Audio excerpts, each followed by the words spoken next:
ஓம் சாந்தி.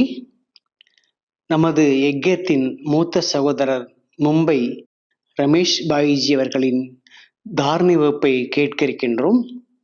இன்றைய வகுப்பின் விஷயம் என்னவென்றால், கடைசி கால நிலை, அதற்காக நாம் எவ்வாறு தயாராக வேண்டும் என்பதை பற்றி ஒரு அனுபவ தாரணை வகுப்பை கேட்கின்றோம்.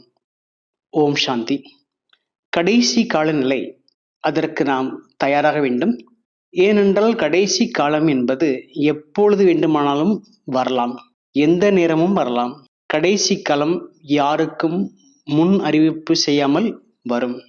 அவர்கள் வயதில் குறைவாக இருந்தாலும் சரி, வயதில் அதிகமாக இருந்தாலும் சரி, ஆரோக்கியமாக இருந்தாலும் சரி, உடல்நிலை பாதிப்பு உடையவர்களாக இருந்தாலும் சரி, யாராக இருந்தாலும் கடைசி காலம் என்பது திடீரென்றுதான் வரும்.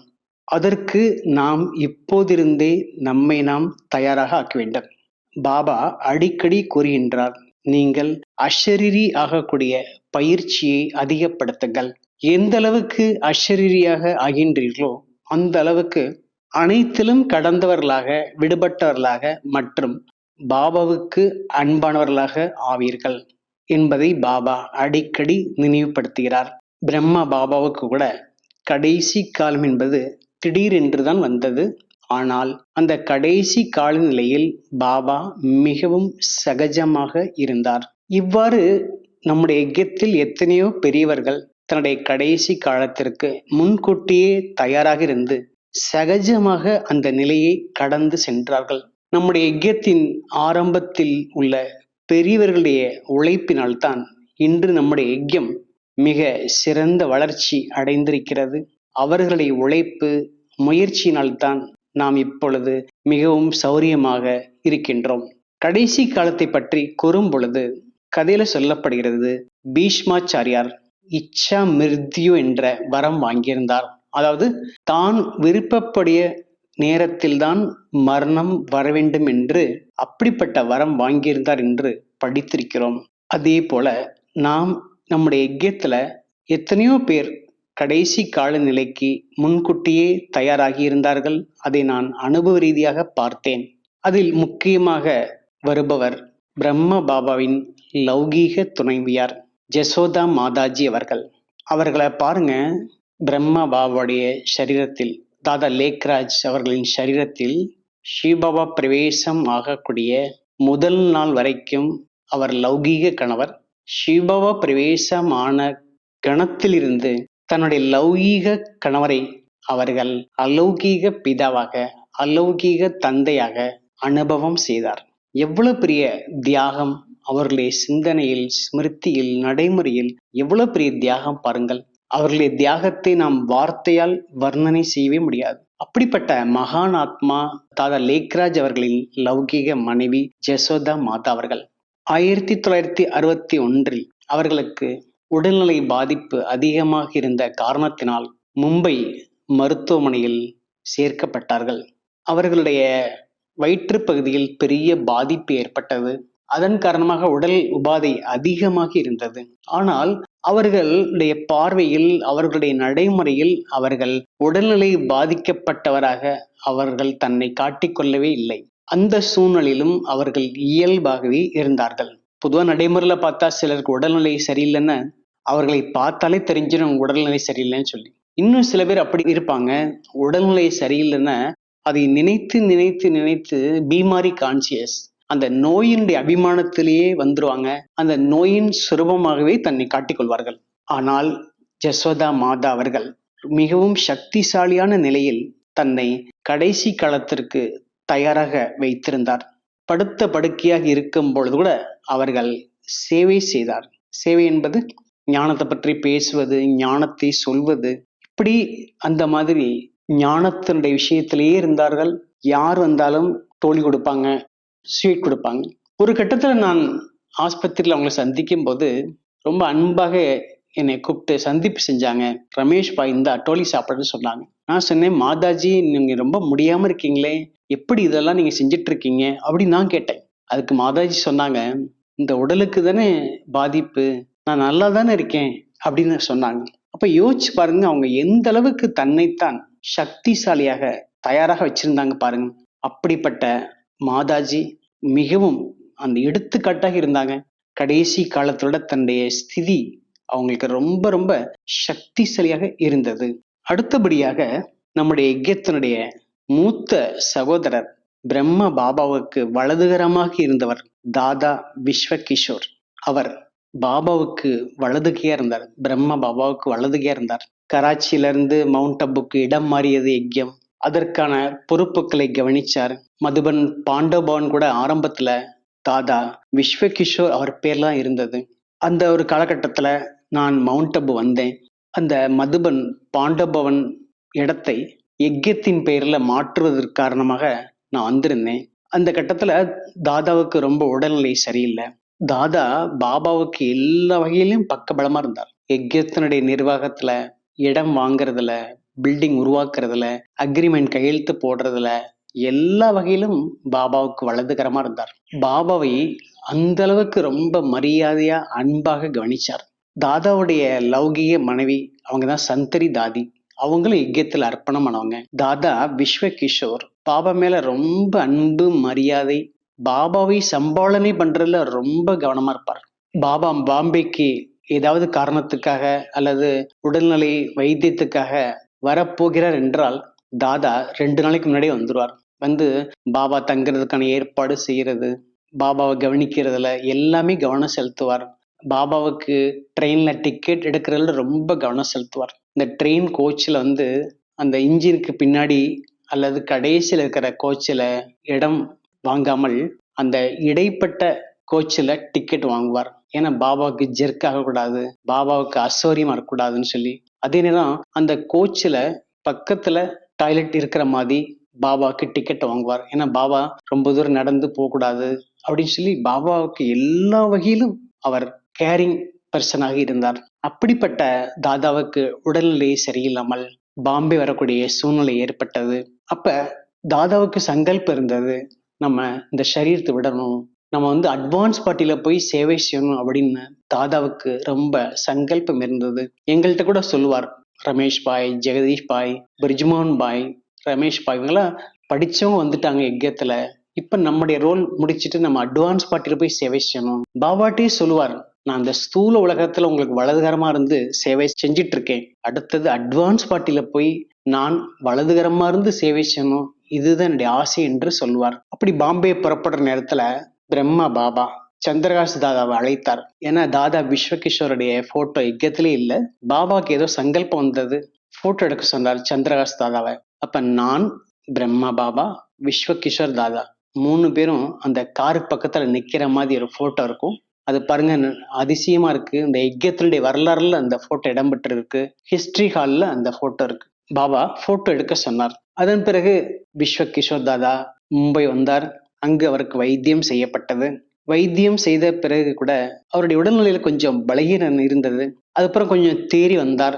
அதன் பிறகு தாதா வந்து ஆஸ்பத்திரியிலிருந்து சென்டருக்கு வந்தார். கொஞ்சம் தேறின காரணத்தினால வீட்டுக்கு அனுப்பிட்டாங்க. ஆனா சரியாக அந்த ஆபரேஷன் முடிந்து 5 நாள்ல தாதா விஸ்வகிஷோர் சரீரத்தை விட்டுட்டார். அவருடைய சங்கல்பம் அப்படி இருந்தது, நான் சரீரத்தை விடணும்னு சொல்லி நினைச்சார். அவர் விருப்பப்பட்டு தான் சரீரத்தை விட்டார். அட்வான்ஸ் பார்ட்டியில போய் சேர்ந்து சேவை செய்கிறார். அதன் பிறகு அவ்வியக்த பாப்தாதா வந்த பொழுது அவரை பத்தி கேட்டோம். அப்ப அவ்வியக்த பாப்தாதா சொன்னார், அந்த குழந்தை ஆரம்பத்திலிருந்து நல்ல சக்திசாலியா சேவை செய்தது, இப்போ இந்த சரீரத்தை விடணும், அட்வான்ஸ் பார்ட்டிக்கு போகணும் அப்படின்னு சொல்லி அந்த குழந்தை அப்ளிகேஷன் போட்டது பாபா கிட்ட. அதனால அந்த குழந்தை விருப்பப்பட்டு சரீரத்தை விட்டு போச்சு. அதுவும் பாருங்க, ஆபரேஷன் முடிந்த உடனே சரீரத்தை விடல, ஒரு 5 நாள் கழிச்சு. ஏன்னா யாரு மேலேயும் கம்ப்ளைண்ட் வரக்கூடாது, டாக்டர் சரியா கவனிக்கலன்னு சொல்லக்கூடாது, இல்ல ஆபரேஷன் தோல்வி அடைஞ்சதுன்னு சொல்லக்கூடாது. ஒரு இயல்பா இருக்கணும்னு சொல்லிட்டு அந்த டிராமா படி 5 நாள் கழிச்சுதான் சரீரத்தை விட்டார். அதன் பிறகு பாபாவுக்கு தகவல் கொடுத்தோம், பாபா தாதா விஸ்வகிஷோர் சரீரத்தை மவுண்ட் அபு கொண்டு வந்துருவோம், கடைசி காரியம் பண்ணுவோமான்னு கேட்டோம். ஆனா பாபா என்ன சொன்னார், பாம்பேலே அந்த காரியத்தெல்லாம் முடிச்சிருங்க, இங்க கொண்டு வர அவசியமே கிடையாது. பாபாவுக்கு ஆத்மா மேலதான் சம்பந்தம், சரீரத்தின் மேல சம்பந்தம் இல்லை என்று பிரம்மா பாபா சொன்னார். அதனால கடைசி காரியங்கள் எல்லாம் மும்பையிலேயே முடிச்சிட்டோம். ஆக இந்த ஆத்மா மரணத்தை ஏற்றுக்கொள்வது என்பது ஒரு பெரிய சவாலான விஷயம். பாருங்க, நம்முடைய பெரியவர்கள் எல்லாம் கடைசி காலத்துக்கு தயாரானாங்க, மரணத்தை ரொம்ப சகஜமாக ஏற்றுக்கொண்டார்கள். அந்த அளவுக்கு அவங்கள்ட்ட வில் பவர், சக்தி என்பது இருந்தது. நம்ம கிட்டலாம் அந்த அளவுக்கு தைரியம் இருக்கா, சக்தி இருக்கான்னு நாம் தன்னைத்தான் கேட்க வேண்டியதாக இருக்கிறது. அடுத்ததாக நாம பார்க்கிறோம் தாதி புஷ்ப சாந்தா. பாம்பேல இருந்தாங்க. அவ்வளவு நிறைய சேவை செஞ்சாங்க. அவங்களுடைய உடல்லையும் வயது காரணமாக பல பாதிப்பு இருந்தது. ஒரு கட்டத்துல உடல்நிலை ரொம்ப பலகீனமானது. என்னுடைய லௌகீக சகோதரி டாக்டராக இருந்தாங்க. அவங்களே சொன்னாங்க, நீங்க டாக்டர் பார்த்து ஆஸ்பத்திரியில அட்மிட் ஆனா நல்லது அப்படின்னு சொன்னாங்க. ஆனா அவங்க சொன்னாங்க, எனக்கு ஆஸ்பத்திரிலாம் வேண்டாம் அப்படின்னு சொன்னாங்க. ஆனாலும் எல்லாருமே சொன்ன காரணத்தினால அவங்க ஆஸ்பத்திரிக்கு புறப்பட தயாரானாங்க. ஆனா ஆஸ்பத்திரிக்கு போக முன்னாடி பாபா ரூமுக்கு போனாங்க. அப்ப நான் கேட்டேன், என்ன பாபா ரூமுக்கு என்ன விஷயம் அப்படின்னு நானா கேட்டேன். அப்ப சொன்னாங்க, நான் பாபாவிடம் கடைசியாக விடை பெறுவதற்கு செல்கிறேன் அப்படின்னு சொன்னாங்க. அப்ப அவங்களுக்கும் கூட என்ன இருந்தது, நம்ம இந்த சரீரத்தை விட்டு விட்டு செல்ல வேண்டும், பாபாவிடம் செல்ல வேண்டும் அப்படின்னு சொல்லி அவங்க மனசுல அந்த மாதிரி சங்கல்பம் இருந்தது. அப்ப அவங்க வைத்தியம் செய்தோம், ஆஸ்பத்திரியில வச்சு வைத்தியம் செஞ்சோம்.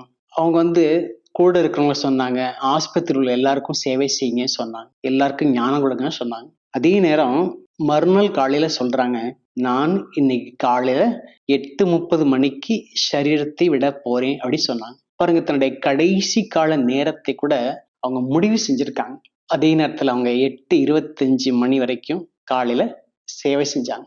டாக்டரை கூப்பிட்டாங்க, நர்ஸை கூப்பிட்டாங்க, எல்லாருக்கும் வைத்தியம் பார்த்த எல்லாருக்கும் நன்றி சொன்னாங்க, எல்லாருக்கும் பாபாவுடைய ஸ்வீட் கொடுத்தாங்க, எல்லாருக்கும் பாபாவுடைய செய்தி சொன்னாங்க, பரமாத்மா நினைவு செய்யுங்க அப்படி சொல்லி எல்லாருக்கும் செய்தி சொல்லி 8:30 மணிக்கு சரியாக சரீரத்தை விட்டார்கள். ஆக இந்த மாதிரி பெரியவர்கள் இப்படி தன்னுடைய மனநிலையை தயார் செய்தாங்க.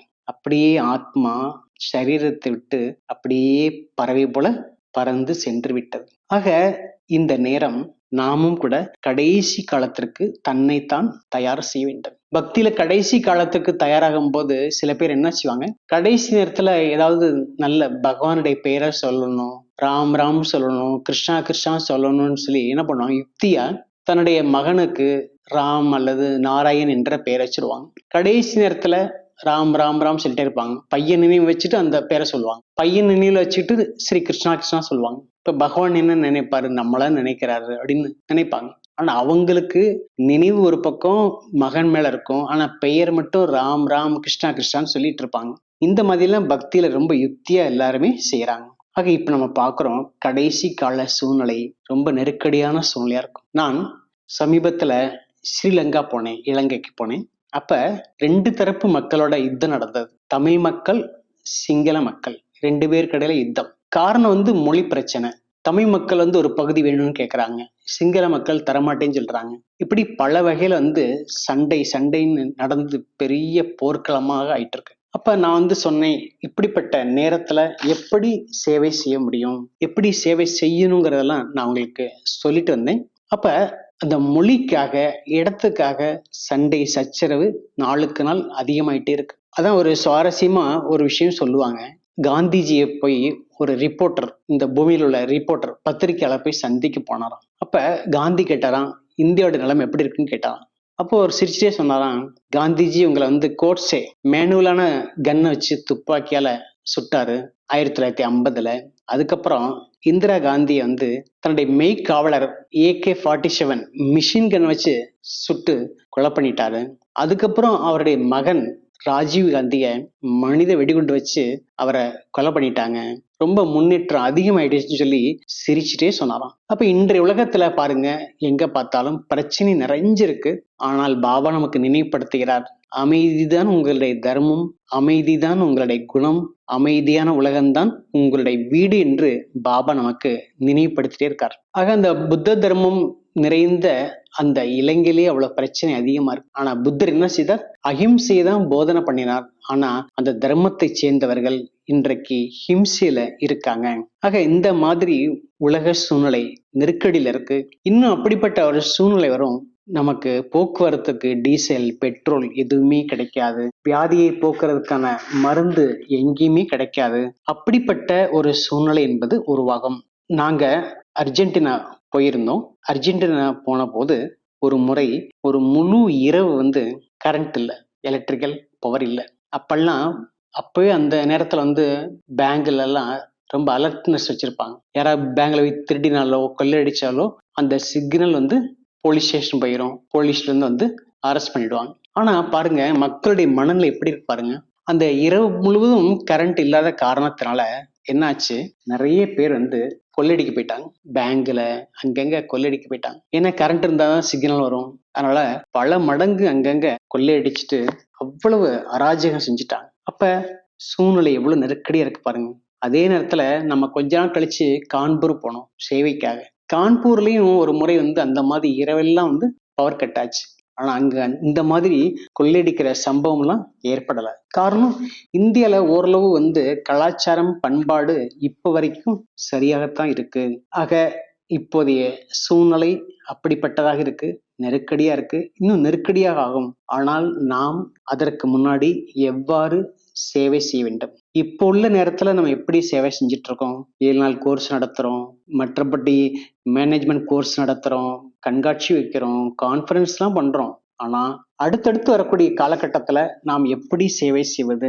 அதுக்கு நாம் இப்ப இருந்தே தன்னைத்தான் தயாராக ஆக்க வேண்டும். ஆக இந்த நேரம் அவ்யக்த பாப்தாதா கூட மெசேஜ் சொன்னாங்க. குல்சார் தாதி வதனத்துக்கு போனாங்க. வதனத்துக்கு போன நேரத்துல பாபாவிடம் பஞ்ச தத்துவங்களும் வெவ்வேறு சொரூபத்துல வந்து சேர்ந்தது. அந்த 5 தத்துவங்களும் சேர்ந்து பாபாட்ட கேட்டது, நாங்கள் தனித்தனியா சீற்றத்தை ஏற்படுத்துறோம், நாங்க எல்லாம் ஒன்று சேர்ந்து சீற்றத்தை ஏற்படுத்தணும், அது எப்ப அப்படின்னு சொல்லி கேட்டதாம். அதே நேரம் அட்வான்ஸ் பார்ட்டியில இருக்கக்கூடிய பெரியவர்கள்லாம் பாபாட்ட வந்து கேட்டாங்களாம், நாங்க எப்ப வந்து பரந்தாம் போறது, ராஜ்யத்துக்கு போறது, நாங்க எவ்வளவு காலம்தான் காத்து கொண்டிருப்பது என்று பாபாட்ட கேட்டாங்களாம். பாபா தாதிட்ட கேட்டாங்களாம், என்ன சொல்றது பதில் சொல்லி.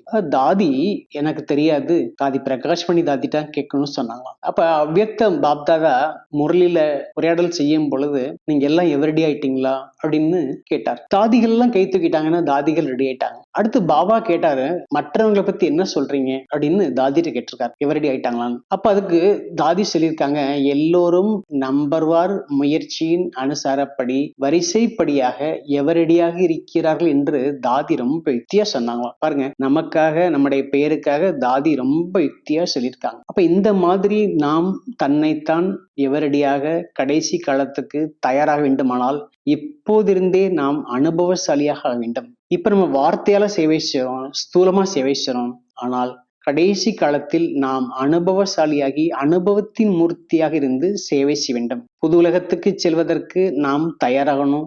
அந்த ராஜ்யம் செய்யறதுக்கு இப்ப இருந்தே நாம் தன்னைத்தான் எல்லா வகையிலும் தயாராகணும். பாபா அடிக்கடி சொல்வார், எல்லா வகையிலும் சேவை செய்யணும், எல்லா வகையிலும் தயாராகணும்னு சொல்லி பாபா சொல்லுவார்.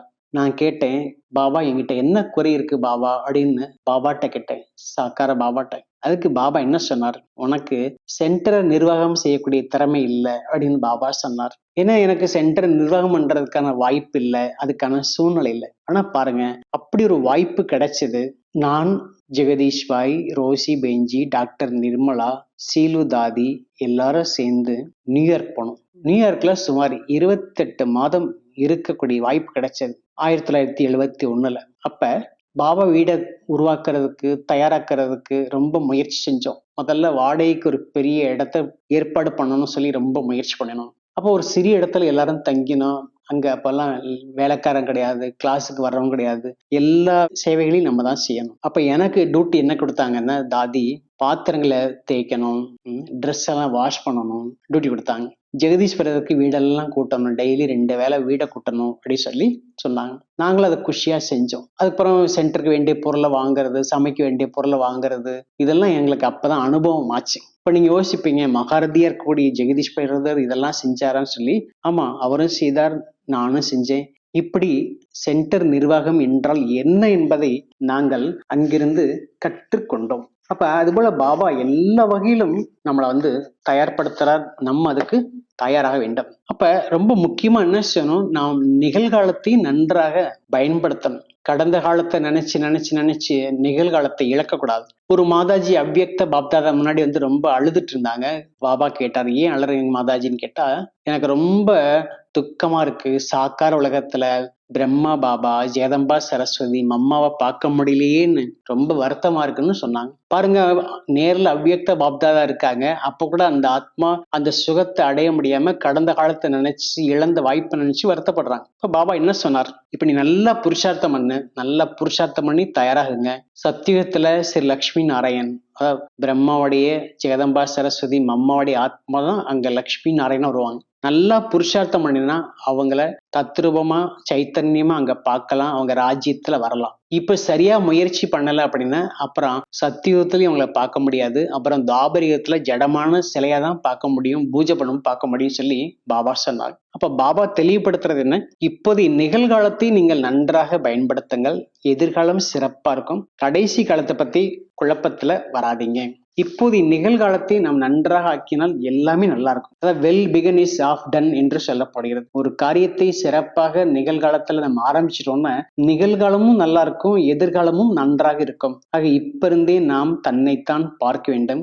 நான் என்னுடைய கடைசி காலத்திற்காக எந்த அளவுக்கு தயாராக ஆகியிருக்கிறேன், கடைசி காலத்திற்காக என்னுடைய முயற்சி எப்படி இருக்கிறது, என்னுடைய ஸ்திதி எப்படி இருக்கிறது, எவரடியாக ஆகக்கூடிய அளவுக்கு நான் இப்பொழுது இருக்கின்றேனா என்று தன்னைத்தான் நாம் பார்க்க வேண்டும். மம்மாவுக்கு கூட தன்னுடைய கடைசி காலம் உடனே தெரியாது, திடீரென்றுதான் கடைசி காலம் ஏற்பட்டது. மம்மா சரீரத்தை விடுறதுக்கு முதல் நாள் வரைக்கும் எத்தனையோ இடங்கள்ல இருந்து பார்ட்டி எல்லாம் வந்திருந்தாங்க, பாபா குழந்தைகள் சந்திக்க வந்திருந்தாங்க.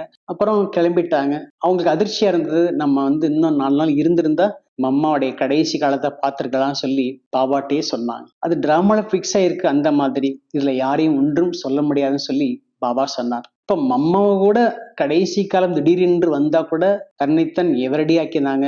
தாதிகளும் அப்படி இருந்தாங்க, பாபாவும் அப்படி இருந்தார். அப்ப கடைசி நேரம் எப்படி வந்தாலும் சரி, திடீரென்று வந்தாலும் சரி, நாம் தயாராக இருக்க வேண்டும். அதே நேரத்துல நம்ம புரிஞ்சுக்கணும், கடைசி காலம் என்பது எல்லாருக்கும் ஒரே நேரத்தில் வராது. அதுவும் வெவ்வேறு காலகட்டத்துல வெவ்வேறு ஆத்மாக்களுடைய காலகட்டத்துல வரும். அப்ப இப்ப இருந்தே நம்முடைய ஸ்திதியை உருவாக்கணும், கடைசி காலத்திற்கான பயிற்சியை நம்ம தயாராக்கணும். இப்ப இருந்தே நாம் தன்னைத்தான் பரிபக்குவமாக்கி எவரடியாக ஆக்க வேண்டும். இந்த அடிப்படையில தான் நாம் கடைசி காலத்துக்கு தயாராக முடியும். அப்ப இப்ப இருந்தே அதற்கான முயற்சி பயிற்சியில நாம் ரொம்ப ரொம்ப கவனம் செலுத்தி நாம் கடைசி கால ஸ்திதி உருவாக்கணும். அதை பொறுத்து கடைசி காலத்துக்கு நாம் எவரடியாக இருக்க முடியும். ஆக இவ்வாறு நாம் பாபாவுடைய பெரியவர்களுடைய வாழ்க்கையை பார்த்து அந்த அடிப்படையில நாம் கவனம் செலுத்தணும். இப்ப நம்ம முன்னாடி நிறைய பேர் எடுத்துக்காட்டா இருக்காங்க. ஆனா ஆரம்பத்துல தாதிகளுக்கு முன்னாடி, பாபா மம்மாவுக்கு முன்னாடி, அவங்களுக்கு முன்னாடி யாருமே எடுத்துக்காட்டு கிடையாது. அவங்கதான் முதல் எடுத்துக்காட்டாக இருந்து அனைத்தும் செய்தார்கள். இப்பொழுது நாம் அவர்களை பின்பற்றி நாமும் அவ்வாறு தயாராவோம். கடைசி காலத்திற்கு தயாராகி எவரடியாக ஆவோம்.